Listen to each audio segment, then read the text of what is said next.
Illustration number 11, page number 1.31।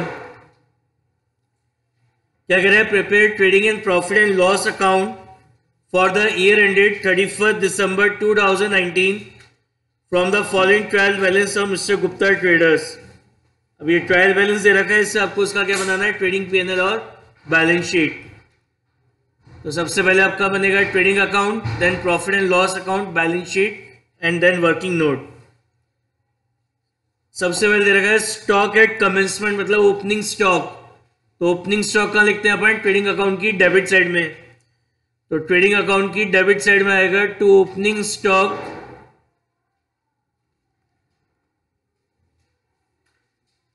To opening stock 18,000। उसके बाद आपको दे रखा है ड्राइंग एंड कैपिटल। तो आपको पता है कैपिटल अकाउंट का क्रेडिट बैलेंस होता है और ड्राइंग अकाउंट का डेबिट बैलेंस होता है। तो ये जो क्रेडिट में वो तो कैपिटल है और जो डेबिट में वो आपके ड्राइंग्स है। तो कैपिटल और ड्राइंग्स को अपन कहाँ लिखते हैं? वर्किंग नोट में। तो वर्किंग नोट में अपन लिखेंगे कैपिटल। तो कैपिटल आपको दे रखी है कितनी? 75,000। और इस कैपिटल में से लेस करेंगे अपन ड्राइंग्स।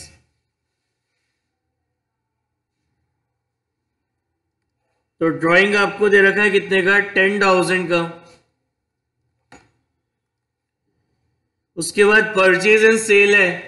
तो जो परचेज अकाउंट है उसका डेबिट बैलेंस होता है और सेल्स का क्रेडिट बैलेंस होता है।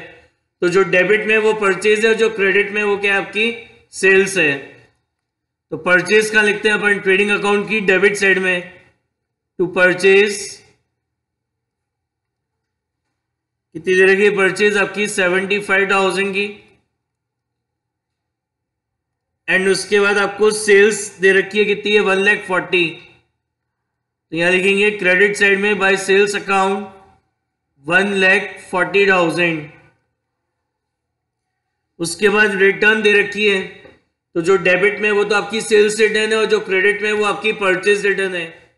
तो जो सेल्स रिटर्न है उसको तो लिखते हैं ट्रेडिंग अकाउंट की डेबिट साइड में। तो यहां लिखेंगे टू रिटर्न। जिसका डेबिट बैलेंस है वो सेल्स रिटर्न है और जिसका क्रेडिट बैलेंस है वो परचेज रिटर्न है। तो उसको अपन लिखेंगे क्रेडिट साइड में by return.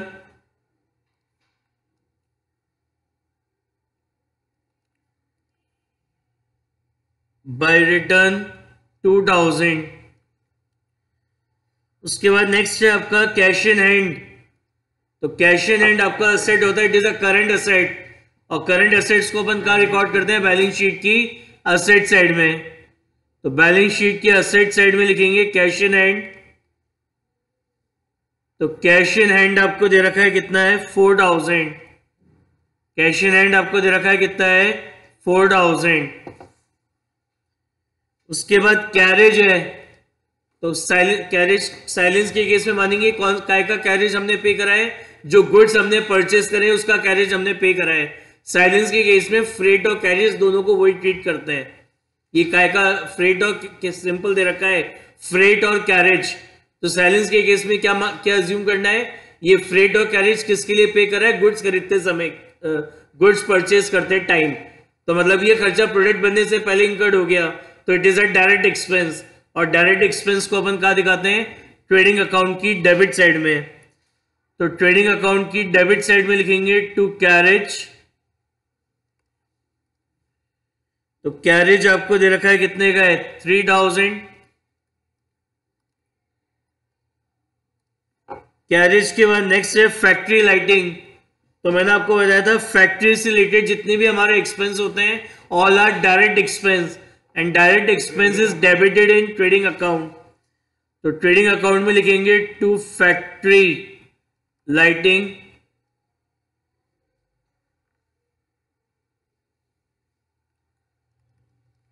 To factory lighting कितना दे रखा है? Factory lighting 8,000। उसके बाद है रेंट रिसीव्ड। तो मैंने बताया था सेल को छोड़कर सारी इनकम इनडायरेक्ट ही होती है and indirect incomes are credited in profit and loss account. एक लाइन छोड़ के लिखना है क्योंकि सबसे ऊपर या तो ग्रॉस लॉस या ग्रॉस प्रॉफिट आता है। तो एक लाइन छोड़ के लिखेंगे बाय रेंट रिसीव्ड तो रेंट रिसीव्ड आपको दे रखा है कितना है 3000। उसके बाद इन्वेस्टमेंट, तो इन्वेस्टमेंट आपके असेट है, तो असेट है तो it will be recorded on the asset side of the balance sheet. तो बैलेंस शीट के असेट साइड में लिखेंगे इन्वेस्टमेंट, कितना दे रखा है आपका 30,000। उसके बाद है अकाउंट रिसीवेबल, मतलब ये हमारे डेटर्स हैं।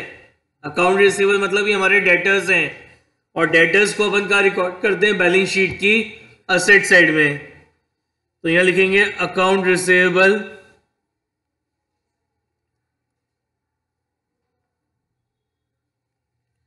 नाम दे रखे हैं, दो पर्सन है ए एंड बी। तो ए हमारा डेटर है कितने का 16,000 का, और बी हमारा डेटर है कितने का 10,000 रुपीज का। फिर अकाउंट्स पेबल, अकाउंट्स पेबल मतलब क्रेडिटर, ये हमारे क्रेडिटर्स हैं, और क्रेडिटर हमारी करंट लायबिलिटी होती है, and current liabilities are recorded in the liability side of the balance sheet. तो यहां लिखेंगे अपन accounts payable, accounts payable X and Y. तो एक्स है हमारा कितना 18,000 और वाई है हमारा 11,500। फिर है आपका फर्नीचर एंड फिक्चर्स, तो ये हमारे फिक्स एसेट होते हैं। तो फिक्स एसेट है तो उसको रिकॉर्ड करेंगे बैलेंस शीट के एसेट साइड में। क्या दे रखा है आपका फर्नीचर,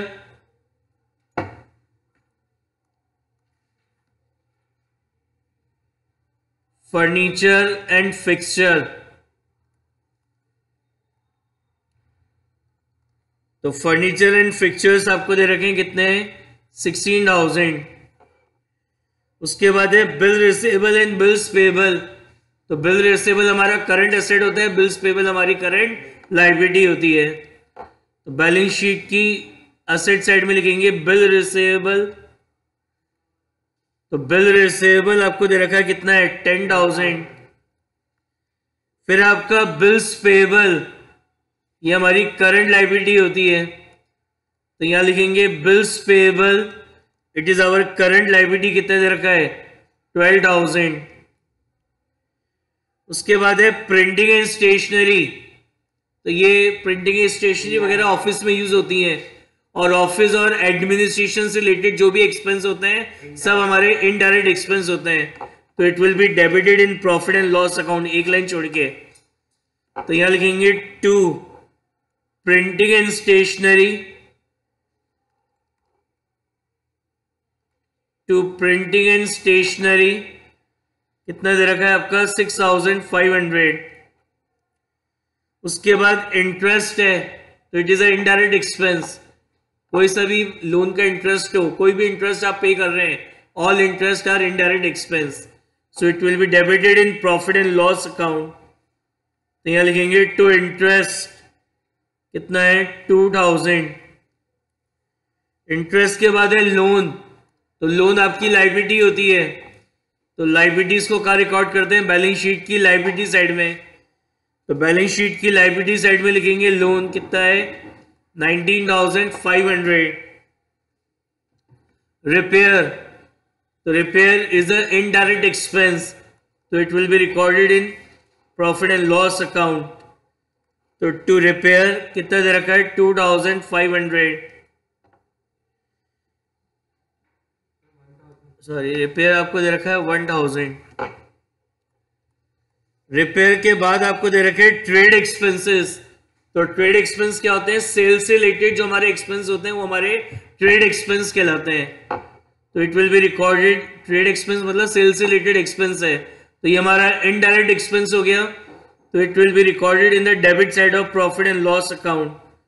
तो यहां लिखेंगे टू ट्रेड एक्सपेंसेस कितना दे रखा है आपको 2,500 है ना, 2,500। फिर है लाइफ इंश्योरेंस प्रीमियम। तो it is a personal expense, ये हमारा पर्सनल एक्सपेंस है, मतलब ये हमारी ड्राइंग्स हो गई। तो ड्राइंग्स को अपन वर्किंग नोट में कैपिटल में से लेस करेंगे। लाइफ इंश्योरेंस प्रीमियम कितना दे रखा है आपका 3,000। ठीक है, सीधे बैठो।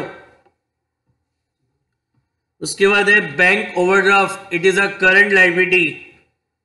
तो बैलेंस शीट की लाइबिलिटी साइड में लिखेंगे बैंक ओवरड्राफ्ट। कितना दे रखा है बैंक ओवरड्राफ्ट आपका? 13,000।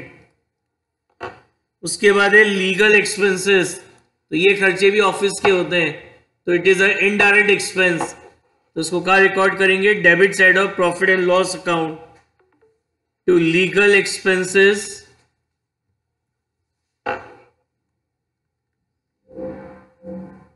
टू लीगल एक्सपेंसेस कितने दे रखे हैं? 2,600। उसके बाद है पोस्टेज एंड कॉल, तो ये भी हमारा पोस्टेज वगैरह ये भी सब ऑफिस का एक्सपेंस है, तो it is a indirect expense. तो टू पोस्टेज कितना दे रखा है? 5,400। उसके बाद है एडवर्टीजमेंट, तो ये भी हमारा इनडायरेक्ट एक्सपेंस होता है, तो कहाँ डेबिट होगा? पीएनएल में।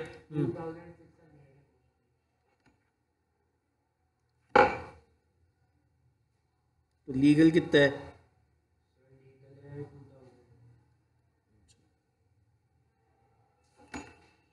Legal is 2,000, postage is 2,600 and advertisement is 5,400।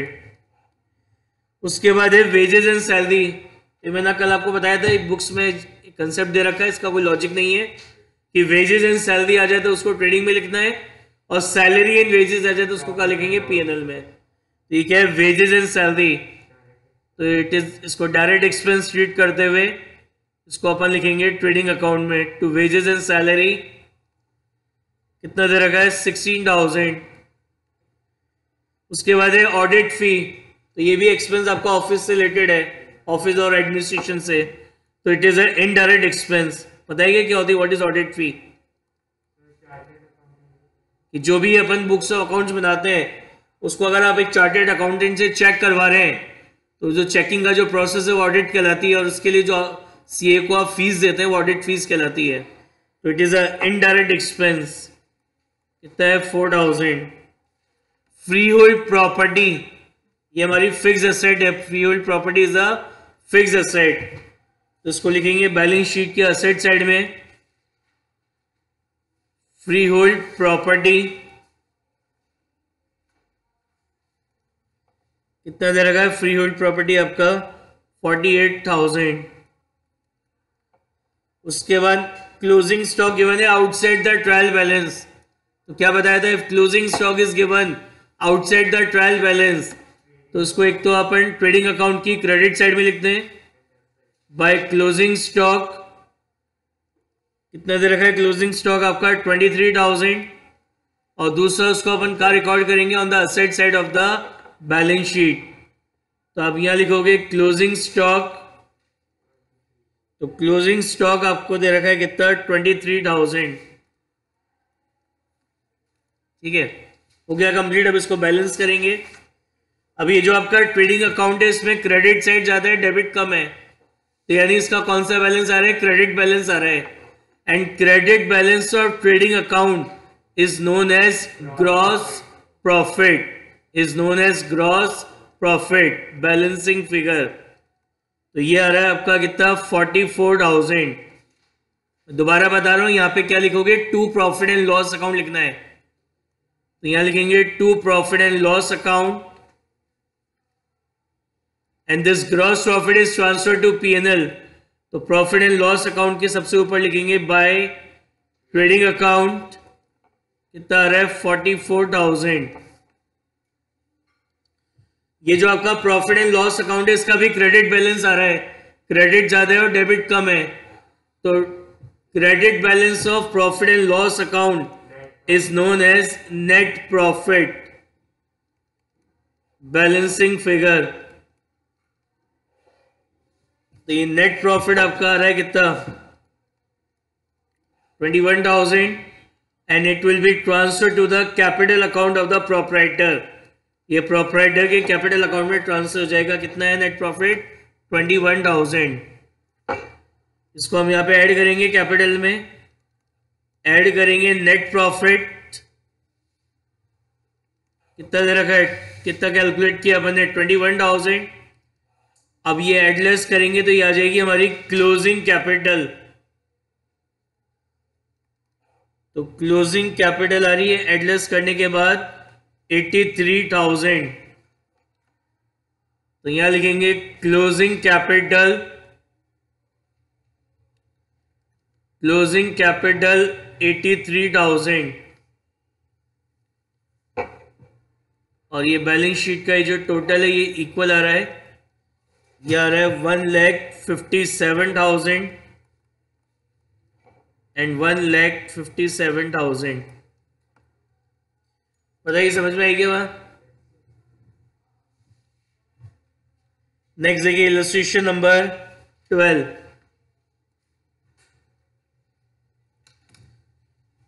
क्या कह रहे हैं, prepare final accounts of Amit Kumar and sons as on 31 December 2019। अब इस ट्रायल बैलेंस के नीचे आपको क्या दे रखा है, the value of stock on 31 is 30,500। अब ये देखो ये क्या लिखा है, a bill of 2,500 discounted on 20 December, it was not due till date.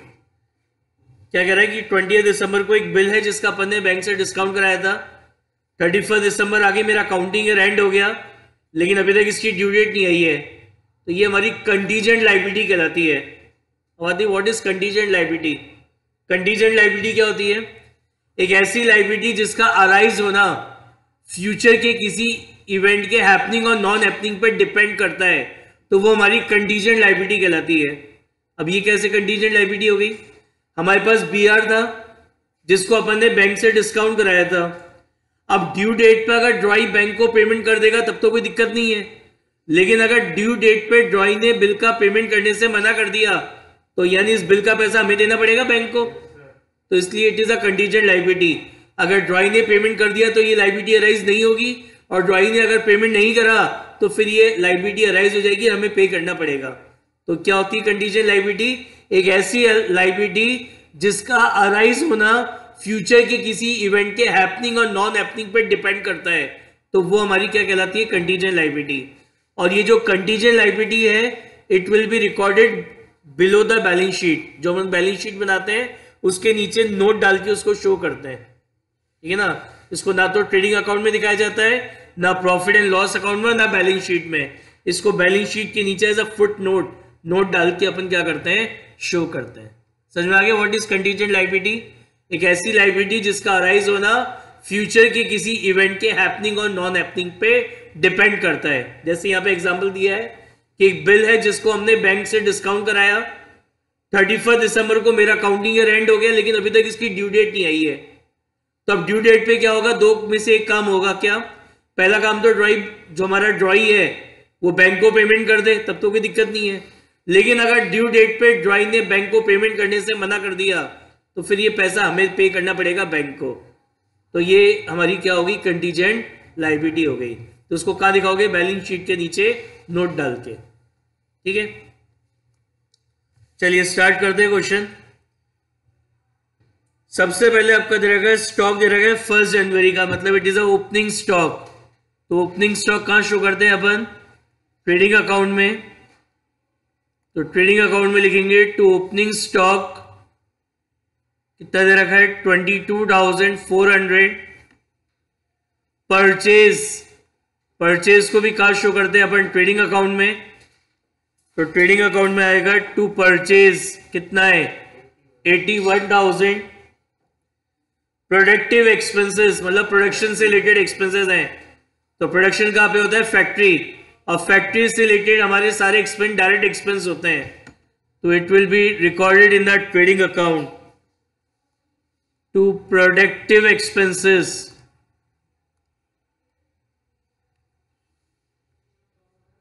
To productive expenses कितने हैं हमारे 11,500। उसके बाद है कैरेज ऑन परचेज, या तो क्लियर ही हो गया कैरेज का है, परचेज का, परचेज मतलब गुड्स की परचेज। तो ये खर्चा प्रोडक्ट बनने से पहले इंकर्ड हो रहा है, तो it is a direct expense. And direct expenses को अपन डेबिट करते हैं कहां पे, ट्रेडिंग अकाउंट में। तो यहां लिखेंगे टू कैरेज ऑन परचेज 3,400।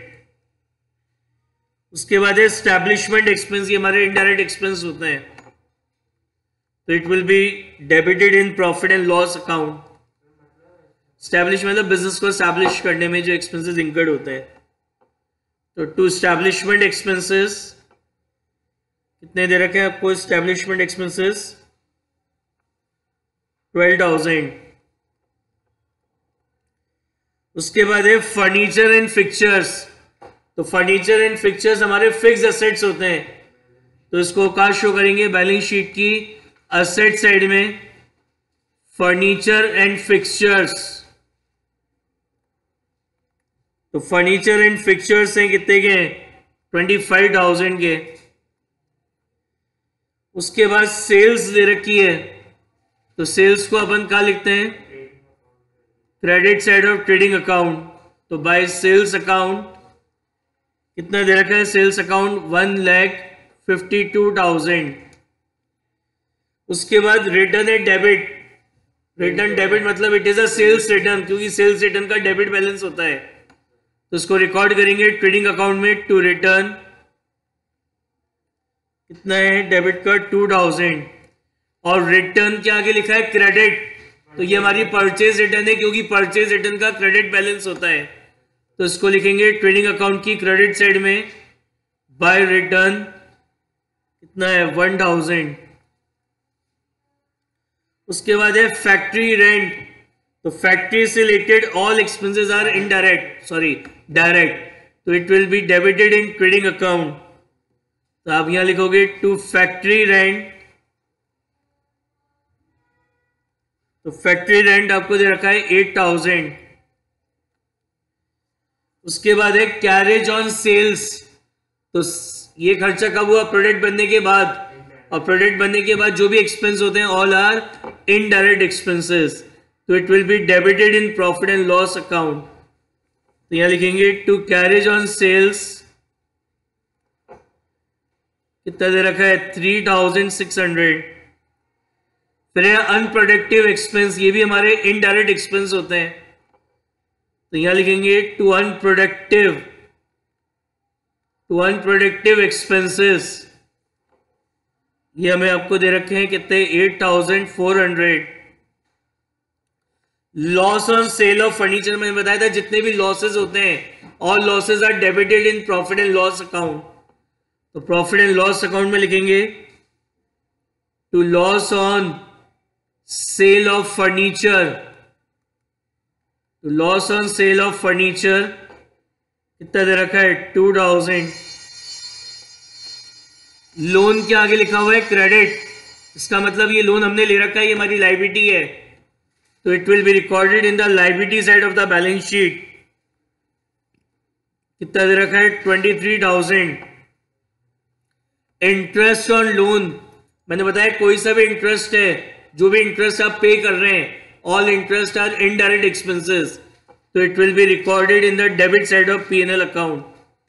तो टू इंटरेस्ट ऑन लोन कितना दे रखा है? 2,200। एप्रिसिएट प्रीमियम, ये मैंने बताया था क्या चीज होती है कि MBA के जो स्टूडेंट्स होते हैं इनको ट्रेडिंग करना होता है कंपनीज में और बिजनेस में जाके, तो उसके बदले में फीस पे करते हैं आपको, तो ये आपकी इनकम होती है, इनडायरेक्ट इनकम है। And indirect incomes are credited in profit and loss account by appreciate premium. कितना दे रखा है? 4,000। फिर है कैपिटल, तो कैपिटल को अपन वर्किंग नोट में लिखेंगे। कैपिटल कितनी दे रखी है? कैपिटल आपको 1 lakh. Income tax, it is a personal expense, business में GST लगता है, it is a personal expense मतलब ये ड्राइंग है, तो कैपिटल में से लेस करेंगे इनकम टैक्स। कितना दे रखा है? 5,000। उसके बाद goodwill, goodwill is a intangible asset, all assets are recorded in the asset side of the balance sheet, तो गुडविल है आपका कितना? 14,600। उसके बाद है बुक डेब्ट्स, मतलब बैक डेब्ट्स हैं ये हमारे, अरे सॉरी बुक डेब्ट्स हैं, सॉरी बैड डेब्ट्स नहीं, बुक डेब्ट्स हैं। बुक डेब्ट्स मतलब डेटर होते हैं, बुक डेब्ट्स मतलब डेटर। तो इसको आप रिकॉर्ड करोगे on the asset side of the balance sheet. Book debts हमारे डेटर्स होते हैं। कितने दे रखे हैं? 28,500। Creditor, creditor is a current liability, और जितनी भी करंट लाइबिलिटीज हैं it will be recorded in the liability side of the balance sheet. तो क्रेडिटर्स दे रखे हैं 30,200। Bank charges, it is a indirect expense, तो it will be recorded in the debit side of P&L। Bank charges कितने दे रखे हैं? 1,200। Cash at bank, ये हमारा असेट है, it is a current asset, तो बैलेंस शीट के असेट साइड में लिखेंगे कैश एट बैंक 8,600। अब है बैड डेब्ट्स। तो बैड डेब्ट्स हमारा लॉस है, मैंने बताया कोई सा भी लॉस हो तो all losses are debited in profit and loss account. तो यहां लिखोगे टू बैड डेब्ट्स कितना दे रखा है? 400। कमीशन के आगे क्रेडिट लिखा हुआ है, इसका मतलब ये कमीशन हमें रिसीव हुआ है, क्योंकि जो इनकम होती है उन्हीं के क्रेडिट बैलेंस होते हैं। तो it is a indirect income, and indirect incomes are credited in profit and loss account. तो यहां लिखेंगे बाय कमीशन 4,400। डिस्काउंट के आगे डेबिट लिखा हुआ है, तो मतलब ये डिस्काउंट अलाउड है, क्योंकि जो डिस्काउंट अलाउड है वो हमारा एक्सपेंस होता है और एक्सपेंसेस के डेबिट बैलेंस होते हैं। तो डिस्काउंट के आगे डेबिट लिखा है, मतलब ये हमारा एक्सपेंस है, इनडायरेक्ट एक्सपेंस। तो क्या लिखोगे? प्रॉफिट एंड लॉस अकाउंट में कितना है? 1,200। सैलरी एंड वेजेस, अभी मैंने आपको बताया कि ये कंसेप्ट दे रखा है अजीब सा, पहले सैलरी आ गई, अब इसलिए P&L में आएगा ये। वेजेस पहले आता तो ये ट्रेडिंग में जाता। तो क्या दे रखा है? सैलरी एंड वेजेस, तो it will be debited in profit and loss account. तो to salary and wages 13,000। Depreciation, it is also indirect expense, depreciation is also an indirect expense, it will be debited in profit and loss account. Bills payable, bills payable is a current liability, so it will be recorded in the liability side of the balance sheet. तो bills payable कितना दे रखा है? 14,400. Investment, ये हमारे asset होते हैं, it will be recorded in the asset side of the balance sheet. Investment दे रखे हैं 20,000 के। बैड डेब्ट्स रिकवर्ड, ये हमारी इनकम है, तो it will be recorded in the credit side of P&L by bad debts recovered. Bad debts recovered हमारी income होती है, इनडायरेक्ट इनकम, तो इसको रिकॉर्ड करेंगे क्रेडिट साइड में। Trademark, it is a intangible asset, trademark is a intangible asset, इसको record करेंगे on the asset side of the balance sheet. Trademark कितना है? 10,000। प्लांट, ये हमारा फिक्स असेट है, तो यहां लिखेंगे प्लांट कितना दे रखा है? 30,000। ड्राइंग्स, वर्किंग नोट में कैपिटल में से लेस करेंगे ड्राइंग, तो ड्राइंग आपको दे रखी है कितनी है? 11,000। Insurance premium, it is a indirect expense, तो इसको क्या लिखेंगे? P&L की डेबिट साइड में। तो इंश्योरेंस प्रीमियम कितना दे रखा है? 3,000। Now closing stock is given outside the trial balance, trial balance के बाहर दे रखा है क्लोजिंग स्टॉक, तो उसको कहाँ रिकॉर्ड करते हैं? तो ट्रेडिंग अकाउंट की क्रेडिट साइड में बाय क्लोजिंग स्टॉक। कितना दे रखा है क्लोजिंग स्टॉक आपको? 30,500। और दूसरा इसको रिकॉर्ड करेंगे on the asset side of the balance sheet. Closing stock 30,500। ठीक है, बस अब इसको बैलेंस कर दें। तो आपके ट्रेडिंग अकाउंट में क्रेडिट ज्यादा है, डेबिट कम है, तो ट्रेडिंग अकाउंट का क्रेडिट बैलेंस आ रहा है, and credit balance of trading account is known as gross profit, balancing figure. 55,200। इसको यहां लिखेंगे बाय ट्रेडिंग अकाउंट 55,200। अब ये जो हमारा प्रॉफिट एंड लॉस अकाउंट है इसका भी क्रेडिट बैलेंस आ रहा है, क्रेडिट ज्यादा है डेबिट कम है, and credit balance of profit and loss account is net profit balancing figure. ये आ रहा है आपका कितना 15,600 and it will be transfer to the capital account. तो ये जो नेट प्रॉफिट है इसको अपन यहां पे कैपिटल में ऐड करेंगे। नेट प्रॉफिट है आपका कितना निकाला अपन ने 15,600। तो ये आ जाएगी हमारी क्लोजिंग कैपिटल। तो ये कैपिटल आ रही है 99,600। तो यहां लिखेंगे कैपिटल 99,600 और ये बैलेंस शीट का टोटल आ रहा है 1,67,200 एंड 1,67,200। अब इसमें आपको एक कंटीजेंट लायबिलिटी दे रखी थी तो आप उसको बैलेंस शीट के नीचे नोट डाल के लिखोगे लायबिलिटी